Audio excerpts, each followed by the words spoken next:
Hello, hello, hello. Hi, everybody. How are you? I am checking in.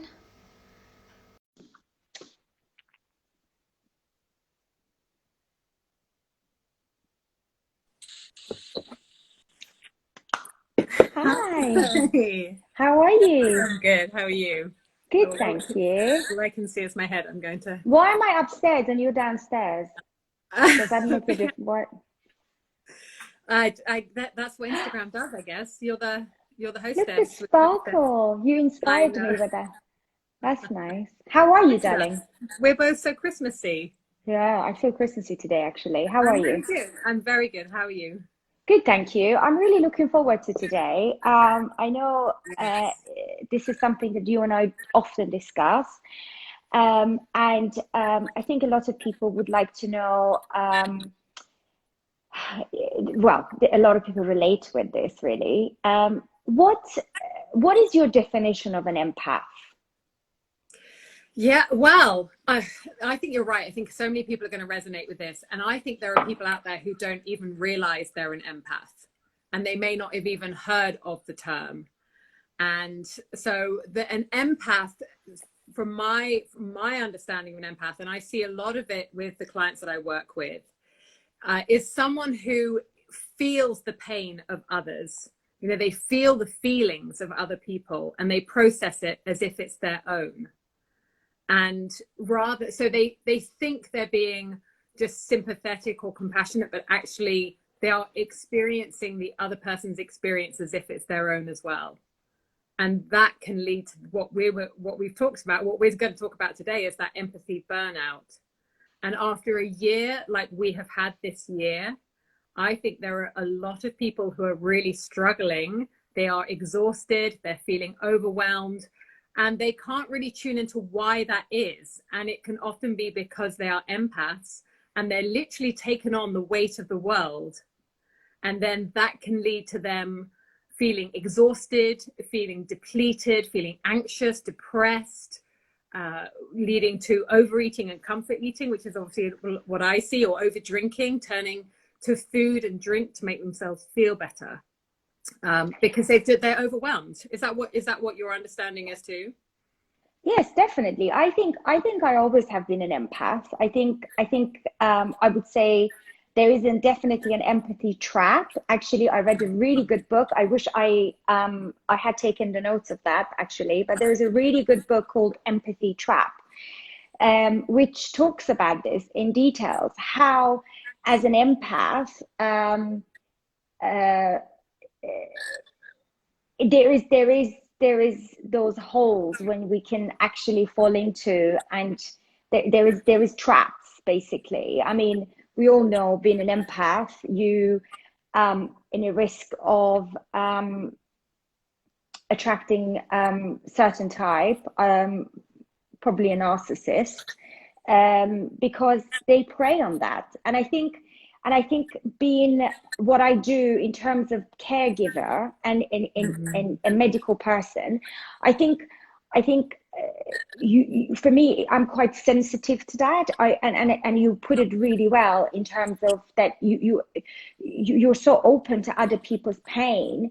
And what I do is, the care that I give, what I do that making people feel better about themselves. I think I mean, you're right about this year actually as well, because I see so much of people coming in and being so upset, and it has affected them in so many ways. And I take that on, and I feel, you want to heal the world, you know. Well, I I think think this is the thing, isn't it? I think the thing with people, the typical profile of an empath is, like you're saying, someone who goes into a healing or a caring profession, someone who's maybe like, and you probably have a lot of people who follow you, who you work with, who are in your industry, who are also empaths, because they're there to help people. And that's where it comes from. It comes from that really good intention of wanting to help people, but actually what happens with an empath is that they cross that line and they start to lose themselves within other people. And as an empath, you want to fix other people, you want to save other people, you want to help them. yes, Yes, And so you're 100%. giving your all, Yeah. into that person, which is why, like you say, they can then attract people into their lives like narcissists or just people who generally just take advantage. And they do that subconsciously. And then they're left wondering why they feel so drained. And often I Yeah. get clients that talk about energy vampires in their lives. So they attract energy vampires, people who Yes, literally and it could, drain and them. it's not, yeah, it could be anything. It could be friendships. It could be, Yeah. even sometimes, being an empath, for your children, if you're an empath, I think, and a mother, I think the drainage of that energy is even more because, you just cannot, there is your boundaries, I think as an empath is quite, you're not so great. I mean, I'm talking from my personal who I am. I'm not great with boundaries. I give so much until there is nothing left to give. And I think just has come with growth and age that I feel actually I'm getting better than setting boundaries. And I think if you don't set your boundaries, if you don't say enough, actually, this is, I can walk into an Uber and I start talking to an Uber guy or talking to a black cab, and by the time I've left the cab, I've paid their mortgage, I've taken their kids on holidays, I'm like, it goes from hello, how's your day, until, I generally am, I am so open to what people are, I get actually quite upset if somebody's coming to my practice and they open up very easily and because they know me and they trust me and they've seen me for years and they start talking about something. I don't want them to leave until I know they are okay. There Yeah. is no such thing as, and I think that is quite draining. It can be. By end of the day, I feel, I think about these people. It goes in my mind. And the burnout of it is that by the time I'm ready to, but yeah, I really do feel that burnout. And you're right about the comfort eating, I haven't put the non-disturb thing because I keep getting text messages. So yeah, I think that's where you you have to be careful. I think that's the first step. And obviously where you've got to is just being able to, and this is where I think this can really help people, is just recognizing the traits and the tendencies that you have as an empath, and just having that awareness of, oh my gosh, that's me. That's this type of thing I do, that I will just be talking to a complete stranger, like you say, get into an Uber and I'm talking to the driver, and that I just want to give them, I want to fix their lives, I want to give them everything. And you're doing that not just with your friends and your loved ones, which is natural, but you're, literally wanting to save the world and doing it at the expense of your own self-care, your own good. I so relate to this. I want to fix everybody's problem and I feel guilty if I can't. Absolutely, absolutely. Like, also, if you think about it, you really go to any length to do that. And if you are an empath, and if you are, if you're in a relationship, any of your friendships or relationship, you really are, people rely on you. People start to rely on you. People start to, you're the one they turn into. You're the one who's going to get that phone call at 2 a.m. in the morning, or you're the one who's always going to look after somebody's child when they do, because they know they can rely on you. And you have that role in other people's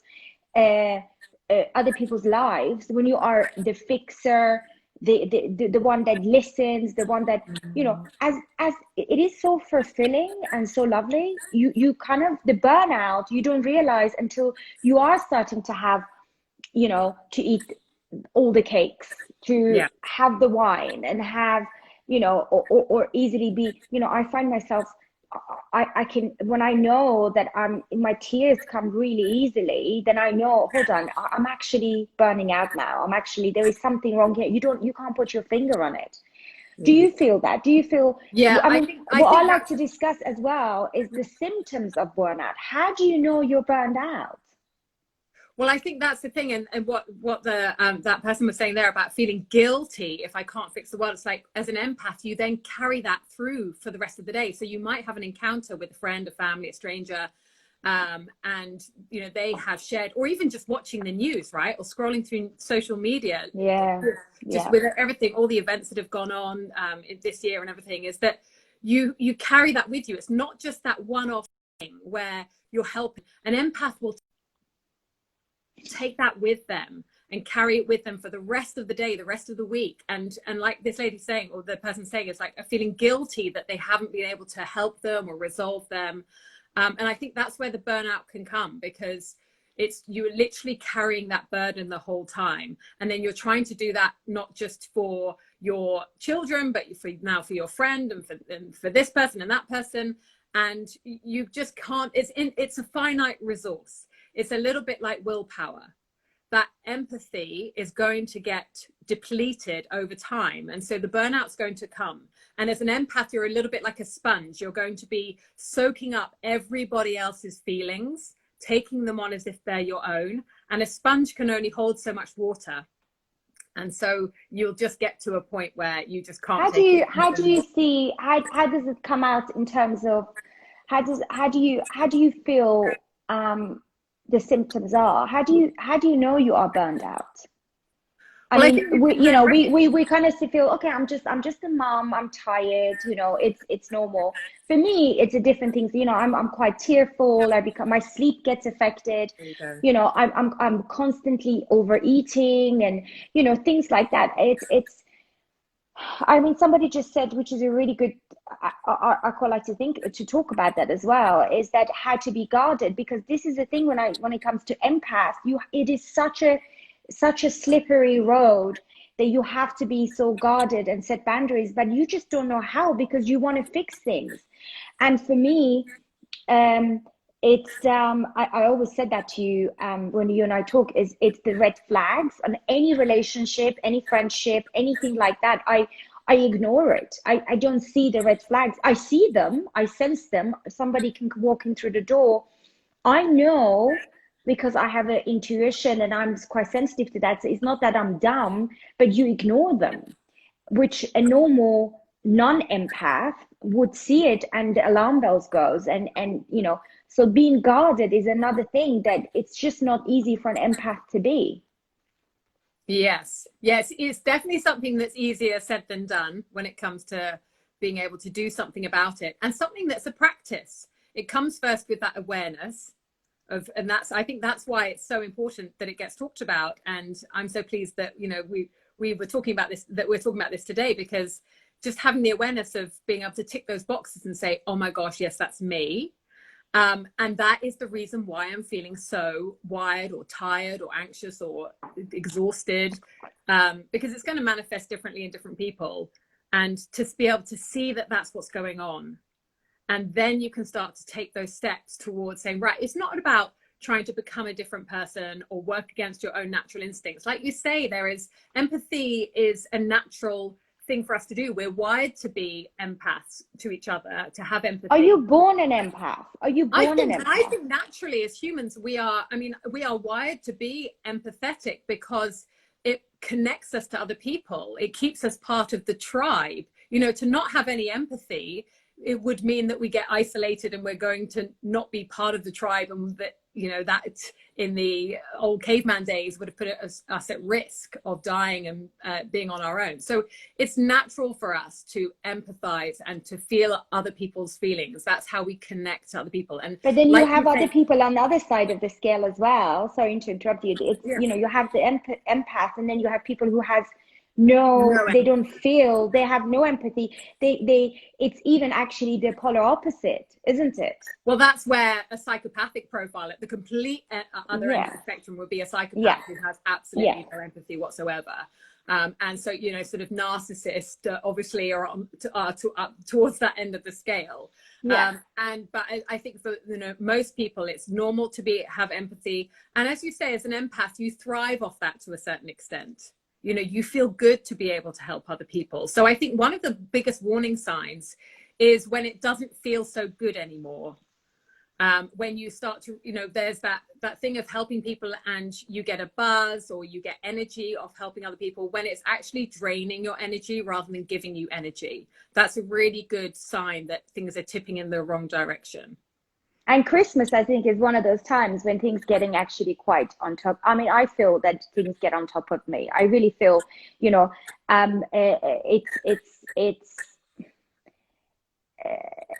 it's although it's a happy time, it's a festive time, I think it also can be quite draining in terms of I don't know, there is so much out external factors that you have to keep up with. For example, you know, there is the commercial part of it. When I think as a mother, a lot of people would relate to that. You know, you do the best for your children and you want to give them the best, and you feel as an empath, you know, even as a mother, I think it can actually drain you. You know, where the children, what they want, they get, or what they receive. Because as being an empath, as in a mother, I'm just talking about me now.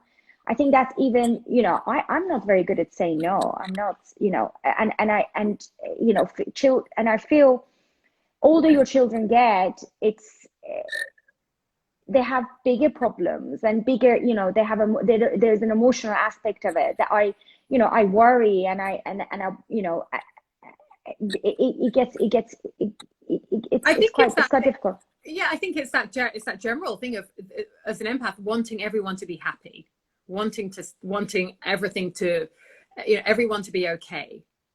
And so that's where Christmas can really be an overwhelming time in the build up to Christmas, because there are so many people to accommodate. And as an empath, I think it's important to make sure that you have, that you set those boundaries that we sort of mentioned, but to have that in those circles, that almost concentric circles of like, right, who are the most important people here? And to really focus in on that, because it will be, let's say, your children, your family, your very closest family members. For most people, that's going to be the center of their world. So it's like, right, that's where you put your energy first. And you, rather than trying to save everybody and fix everybody and the whole world, you need to start setting those circles to say, right, family, my family first, my children first, and then who's next outside of that, and know when to stop, because you can't go around fixing the world. And I think the thing with empaths is they're such capable people, they think they can go and fix everybody, but it's actually the opposite, is to trust that other people have the capabilities and skills to help themselves. And that, as a mother as well, is important, that we teach our children that they have the skills within them. They can have that they have the abilities within them to deal with their own situations on their own. We want to enable them and empower them to be able to do that, but we don't want to go around fixing and saving everybody, because actually what you're doing then is you're doing a disservice to people, to your children or to your loved ones, or even to strangers, by going in and swooping in and fixing it for them. So I feel, yeah, absolutely. I feel when you actually turn within and listening to that inner, you know, it's because we're not, your intuition is quite high, but as an empath, you don't listen to yourself, you listen to others. You constantly in service of others, you know. So when I feel that when I actually turn within and I listen to me, and I actually physically actively ask myself, what is it I want? Is this going to make me happy? Is this going to make me, and sometimes I'm like, actually, I don't really want to do this. I want to, I don't have the time or the space right now to listen. I don't have the, you know, and I think this is why it's so important that setting that boundaries, and boundaries doesn't mean actually to be rude or reject somebody. I think it's just to listen within and feel there is so many better ways. I think if we really actively ask ourselves, is this going to serve me? Is this going to mentally make me feel better? You know, because sometimes actually, if I ask myself that, I also feel quite guilty, and then I'll carry the guilt with me, because again, everything is just so magnified. As an empath, the guilt of not being able to do enough for other people, and this is something that you put on really beautifully, is that you so feel other people's pain like your own. And that, it's like a snowball. And that's what the burnout's coming to. It kind of, and it's not just like a week or two or month or years. This is a years of of feeling to take other people's pain. And in the end, I think the burnout definitely will happen. It's you know, and it has definitely have a cost.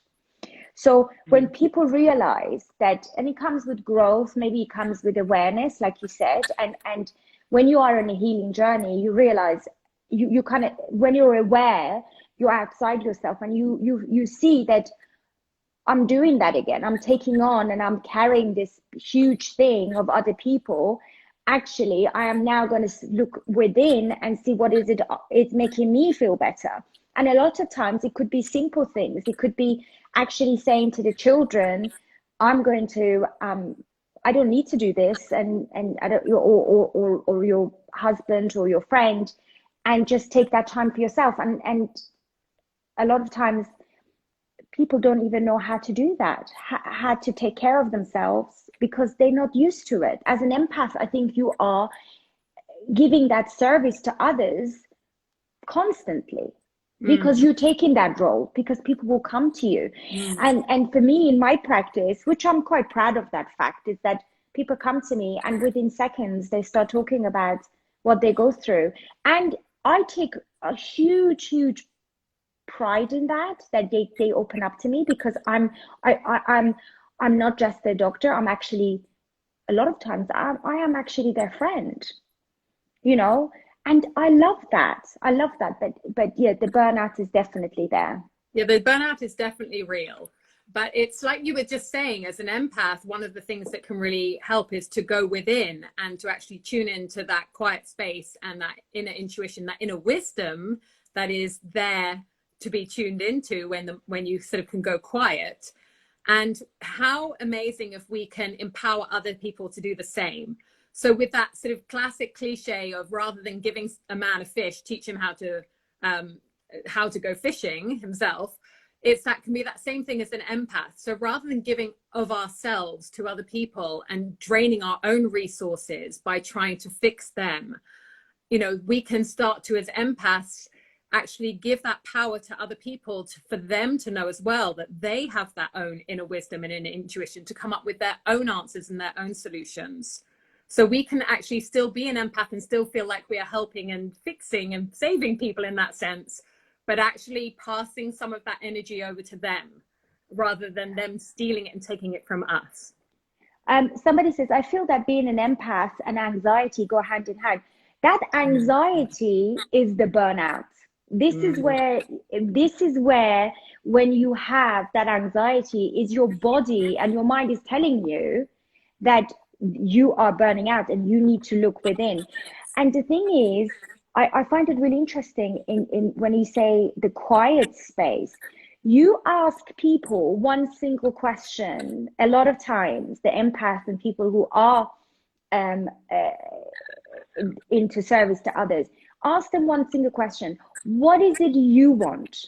And often they take a few minutes, because they actually don't know. Yeah. You know, what is it I want? What is it in this space right now? Do I want to listen to this person for the next 45 minutes? Do I want to look after somebody's child for half a day when it's my weekend? Or do I want to go and visit that person and you know, be in service? And you know, people lose so much of themselves. And like I said, it comes with the cost. That cost, the anxiety, which this lady is mentioning, that is the burnout. Because I suffer with anxiety, and my anxiety is often, if I go to that quiet place and I go, okay, so what is it I want to do right now? What gives me peace? Yes. And what gives me peace, it would be the polar opposite of what I actually would have done. Because what I would have normally done is what I always done, is engraved in me, and I would be to service to others. I would be listening. I would be doing this. But actually, if I look at what gives me peace, it would be exactly the opposite. I have to force myself to go against the things that I'm usually in. It's a habitual thing, and I'm starting to do that, and it gives me peace, but it's hard. I have to make myself. Yeah, and that's the thing. It's that difference between, I love what you just said there, because it's the difference between asking yourself the question, will this make me happy, or will this bring me peace? Because will this make me happy can actually take you off down the wrong path, down the wrong tangent, because you will naturally kick into that instinct of like, oh, I must help them because that's going to make me happy. But no, actually, is it going to truly bring you peace?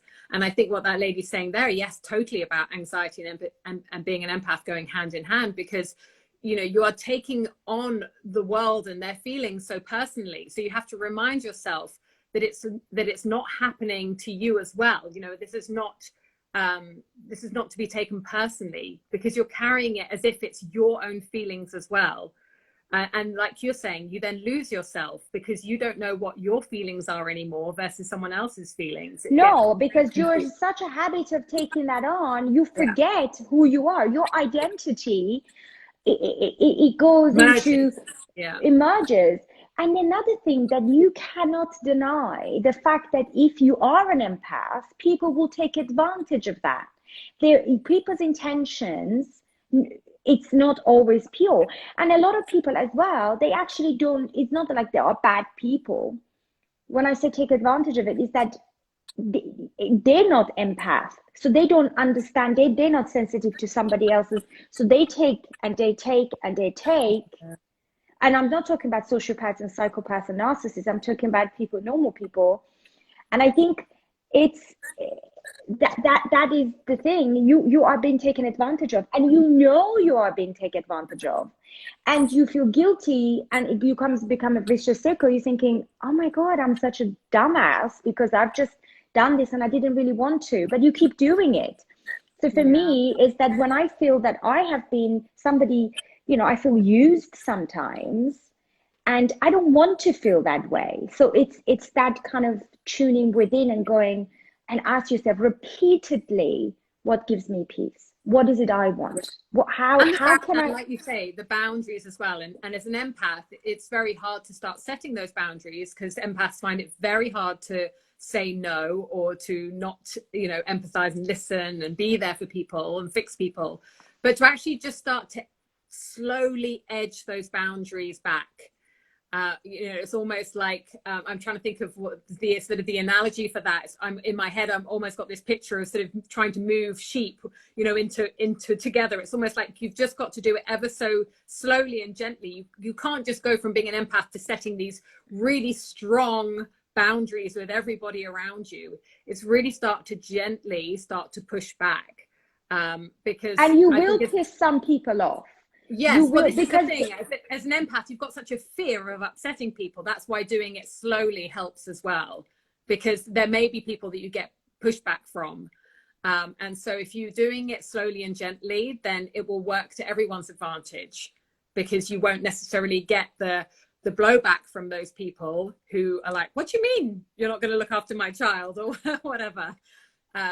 You know, because I mean, and I think it's important that, you know, I think children, if you are an empath, I think your children tend to be the same, and children will learn, and you know, it's as scary it is, they will be having difficulty to set boundaries, and they become empath because they watched you. You know, and it often comes with people pleasers. So, you know, if your child is a parent pleaser, then they tend to be a people pleaser. And if you're a people pleaser naturally, then you find it hard to be saying no. What is the difference? Do you think all empaths are people pleasers? I think they come hand in hand. Yeah.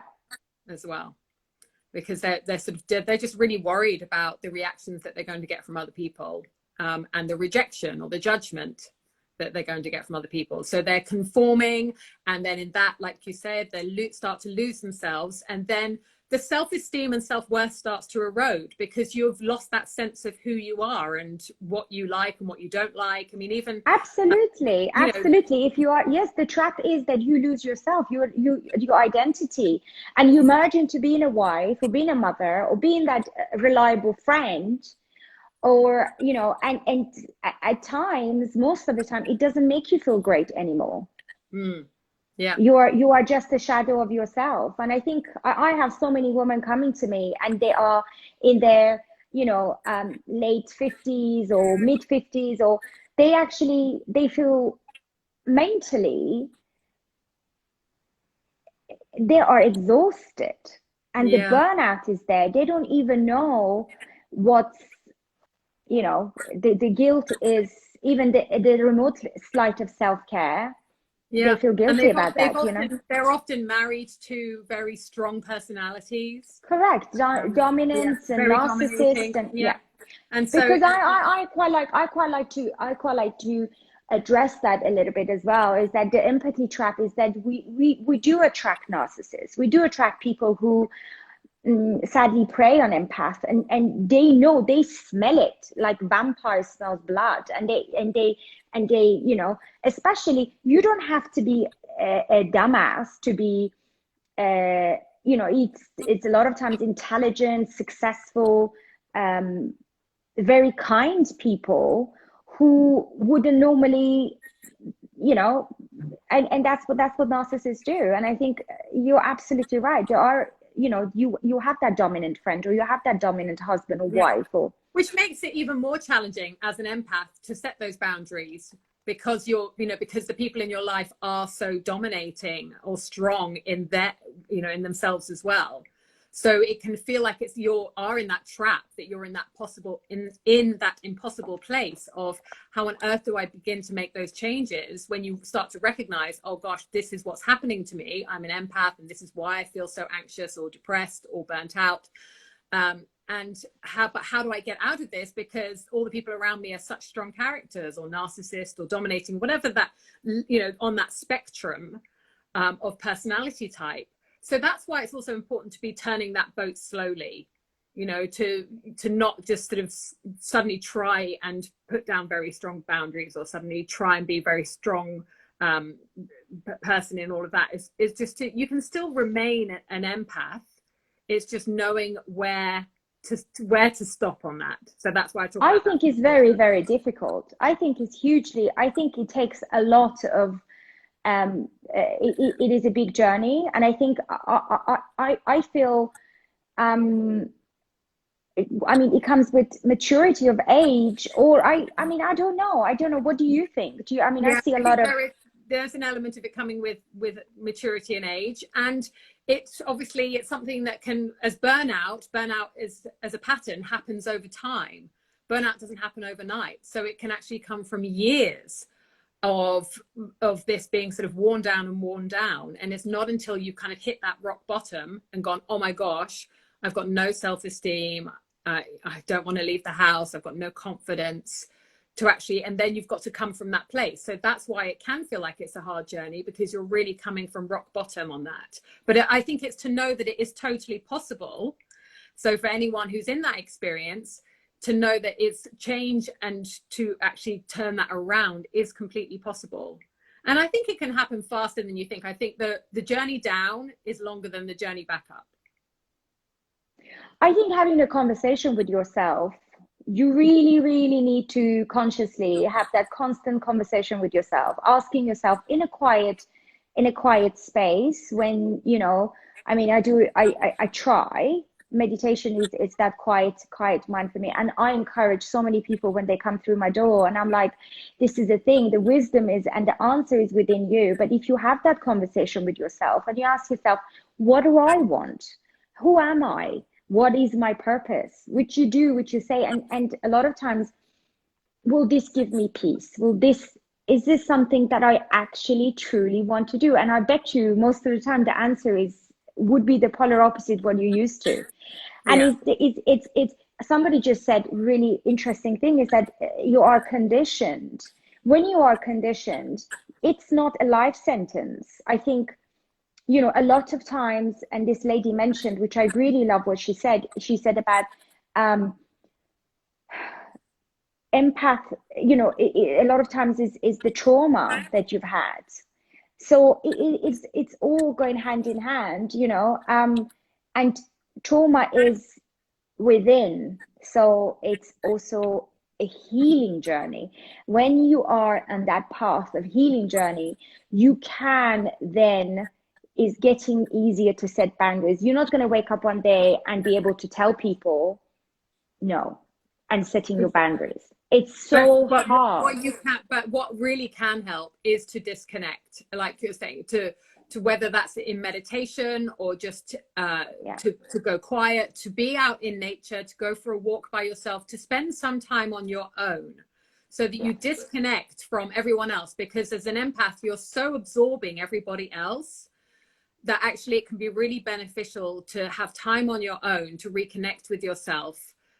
To connect with nature can just be really helpful. So just having that time to get to know yourself a bit better, of like, right, what feels good to me, because we all have that own inner guidance system, that inner compass that will tell us whether this feels good or not, but we lose connection to that. So time on your own can really help you reconnect to that. I love that, what you said, disconnection with everything else. And I say to my children often, you know, I make sure that they are in habit to ask themselves, when they ask me, Mommy, what should I do? Because I'm like, you listen, it will come to you, your answers will come to you. It's in you, it's within you.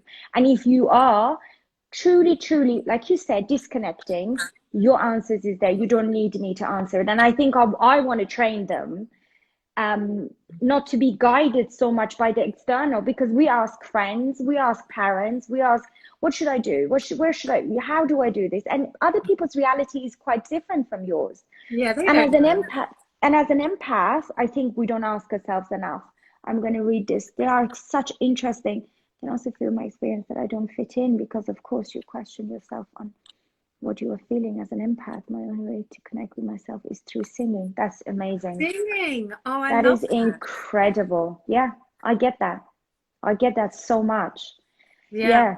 And that's disconnecting. That is so interesting. Yeah, it's disconnecting from all that's out there and connecting back within what feels good to you. And I think that's just one of the keys there. And to have also an acceptance that you can't fix everybody, that you're not responsible for them, like you're just saying. I love that, Jenny. That is it. Acceptance. Yeah. Acceptance. You can't change people. You can't do it for them. No, exactly. I love that. To surrender to what it is, you know, and I think, because you go all the way to fix it. You go all the way to carry that burden. You go all the way to try repeatedly, endlessly, but at the end you need to understand that you need to accept what it is. And if you sometimes I've listened to other people's on social media and stuff, and when you know, you go outside and you see the sun is shining from that side, you don't question it. You know that's just how the sun comes out. And it sometimes is acceptance of what it is, and you sit back and go, okay, I surrender.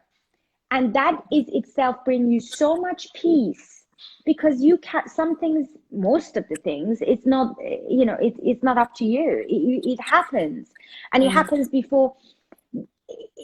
As an empath, I think also it's the control of trying so badly, wanting to control things. And I think also give that up and sit back and rely on what the universe or whatever, your higher power is. To have that trust that other people are capable of doing it for themselves.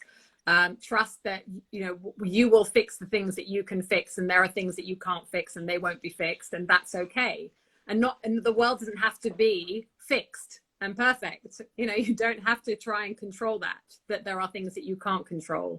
And actually, as an empath, knowing that it's a finite resource within you, that, you know, you can give that to other people. You can still use that as a skill, but that it's not going to be completely draining for you, that you know where to stop on that, so that you can give to the people. Because I think what's important to know as an empath is that if you protect that, then you can actually serve other people better. It's that classic, you can't pour from an empty cup. So by having some self-care, by having some boundaries, that actually you will be able to look after people better in the end, by looking after yourself as well. I think self-care also is, it's, you know, it's a lot of time people thinking self-care would be actually, uh, I think for me personally, self-care is disconnection. For me, self-care is um, that nothing external is going to make me feel better, and disconnect and listen to me and surrender and acceptance is actually self-care, because it brings me peace. And when it brings me peace, then the answer is there. And I think then I can set boundaries. Then I can say, actually, that's not going to bring me peace, so I'm just going to step out of this and let things happen. I mean, So even true. I think, sometimes can I just say listening. well, I just have Yeah. to interrupt you there, because I think you've just said something so important, is that I think so often, because the term self-care gets bandied around like the whole time now, you know, it's all that, oh, self-care, Yes. self-care. Yeah. And Yeah. we sort of see it as self-care has got to be something we've got to be doing. Oh, I've got to be doing more Yeah. self-care. And Yeah. you feel these sort of things going around on social media about all these ideas, 100 ideas for self-care, and do this and do that. And it's actually the not doing that can be the self-care more often Somebody than not. said best advice for an empath: nurture Nurture, your soul. nurture. Yeah. Absolutely. See, so like, not, it's not like self-care, go and take a bath, or Yeah. whatever, like, Or or buying, or go shopping, or book a yeah, holiday. like These you are say, external. it's not to And look for I was, something yeah. external. Yeah, so Yeah. Yeah. it's exactly what you said. I think it's so important. It's not about trying to get something from out there to make yourself feel better. It's actually going inward and connecting inside to that inner strength, and Because I as this bet person's you they saying, don't even know nurturing how your, to do that. yeah, Yes, they don't. If you sit down, an empath, somebody who's used to be giving and giving and giving, sit them down and trying to get them to know what makes them feel good. They would have no idea. Oh, when my children are happy, that makes me feel good. When my husband is happy, that makes me feel good. When my house is clean, I feel great. yeah. And look at how finite that is. You know, if your happiness relies on everybody else, or your sense of peace relies on how everybody else feels, which is something that is actually not in your control whatsoever, even though you feel like you can control it, then you will constantly be hungry, constantly be searching For the for next the next fix. thing. Yeah, next fix. So Yeah. really, to know that that is already, that peace that you're looking for, that happiness, that feeling of everything being okay is already within you, and that you don't have to go out there into the world and try and fix everybody and fix everything in order to feel that way, then that's where the tipping point is. Yes, and I think you know, somebody said to me that this week. Somebody said to me, I think around December time, I actually feel like I'm going to have a nervous breakdown. Mm. And I said, she says, every single December I feel this is exactly how I feel.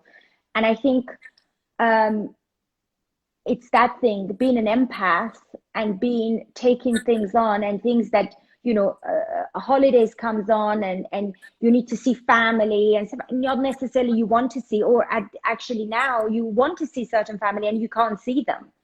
So things are quite magnifying right now. Well, And I yeah, and think I've heard of a lot of people who are really struggling now with this whole, the restrictions have been put around who you can and can't see at Christmas, and now they're having to figure out the hierarchy of within family of who gets to be seen and who doesn't, which is causing so much stress for people, particularly for empaths who want to make sure everything is okay.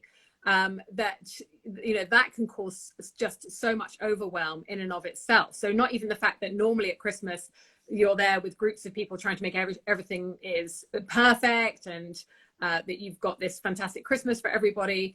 But now that we're split and it's like, right, well, you can only see 2 or 3 households. What do you do? Who do you see if you've got multiple family members who you're trying to accommodate? I'm So just it's glad you don't get to incredibly see stressful. anybody. I'm actually quite happy with that. It That's my makes it dream. so much easier. That's my dream. I'm like, no, sorry, COVID. But it's Bye. interesting. Someone's just saying, just discovering daily what I enjoy I read doing that. at 38. See, the awakening is such a journey. See, that's I'm just 46, and my journey just here now in front of me. When I quiet things, and what I actually actively I have to ask, who am I? Who am I?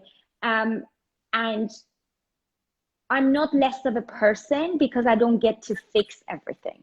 because this is not necessary, is going to be fixed no matter what I do. This is going to happen no matter what I try to control or not.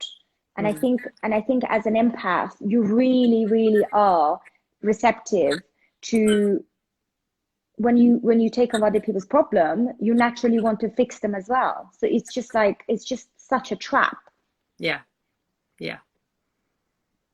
So I think we've covered quite actually so much in terms of, as you know, recognizing the traits, the tendencies of yourself, if it's maybe even something you haven't recognized in yourself of being an empath, and what that can then lead to, and how you can see when you're reaching that burnout stage. And I think that can be the real key, isn't it? To be able to see that coming so you can prevent yourself from falling into that trap and getting to the point of overwhelm, or the anxiety kicking in. To separate the external factors of it and internal. When you quiet everything and disconnect, I love that, by the way. When you disconnect, and then you realize what things makes you happy and the things that doesn't. Yeah. And things that doesn't make you happy, when you see actively the awareness, when you can see that, then gradually and gently, you are going to be able to set boundaries and to remove yourself from that and just say, this is beyond my control. This is what I cannot change, and I accept. Yeah. So yeah, no, I love that. I actually feel great now. I feel like I've had counseling. I'm going to go outside and disconnect. Right. Yeah. That unplugging. Yeah. I love that. It is unplug. You know, this lady was doing it through singing, or some people do it through meditation. People take long walks, but just disconnect and listen to yourself. Is this making me happy? What do I want? Is this going to bring me peace? Can I change things? You know, what happens if you just step back and let things organically and naturally happen, and you see I actually will end up being to advantage. Yes, and actually, if you were to step back and not interfere, that actually the situation might just fix itself without you getting involved anyway. Yeah, for sure. I love this. Thank you for agreeing to do this, because this was such a interesting topic for me. I really enjoyed it. People, I think, you know, there are so many people that will resonate with what we've talked about today, and hopefully from what we've talked about, it has helped them as well, just to start making those first steps towards that self-protection, not even the self-care, it's that self-protection, so that they can continue to be who they are. This is not about trying to become someone else or trying to not be empathetic.